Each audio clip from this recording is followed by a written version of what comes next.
Hello and welcome to another update video about Solana. The crypto sector is in a phase of indecision.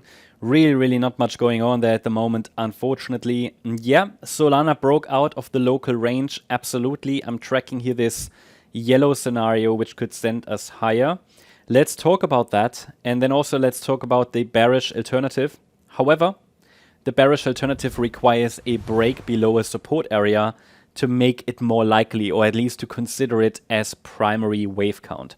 Bear in mind, from previous videos, even the bearish alternative is an overall bullish scenario because the price would simply probably reattempt a rally from a little lower. But overall, let's start with the bullish count. In this scenario, the price bottomed in a wave 4. Okay, so we had this correction on the 5th of August. Solana might have put a low in place, yeah, like Bitcoin on the 5th of August. And we had a wave 1, we had a wave 2. Wave 3 could be unfolding, and as you know, a third wave should ideally reach the 138% extension. So we don't have 5 waves yet, you know, we only have 3. And ideally, the third wave, the internal third wave, which started in September, could ideally push a little bit higher. Why? Because when we look at the microstructure, we consider it a diagonal pattern, and the third wave is therefore an ABC structure. And the C wave formed a wave 1, wave 2. Third wave might still be ongoing even, then a 4 and a 5. So I'd like to see one more 4-5 pattern. And what we haven't done, I mean, I only gave you here previous structural support as, let's say, key support for the yellow count, at least for the yellow microstructure, I should rather say, because even if we break below the red line, I mean, it could simply be a larger A wave or something that's forming here, right? So for me, overall, that orange support area is still key to maintain the yellow scenario outlook. But we can add, you know, a Fibonacci support maybe for those who like it. And I would simply add, and it probably even this C wave is a diagonal, yeah? So these are the Fibonacci support levels I would watch for the yellow C wave. And, you know, they're pretty much where the red line is anyway, you know, the lowest one. So between $148.34 and $156.76.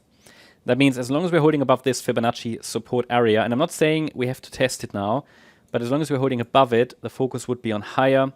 That's for an internal fourth wave in a diagonal of wave C of 3. But overall, the third wave should ideally get to $208.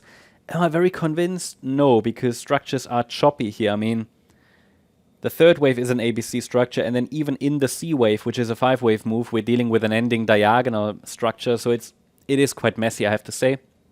Not a high confidence pattern. Definitely prone to morphing.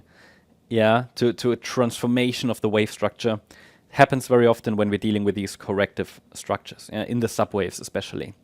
So, okay, what happens if we break below $148.34? Well, then I would first explore if we are finding support here between $119.85 and $134.25.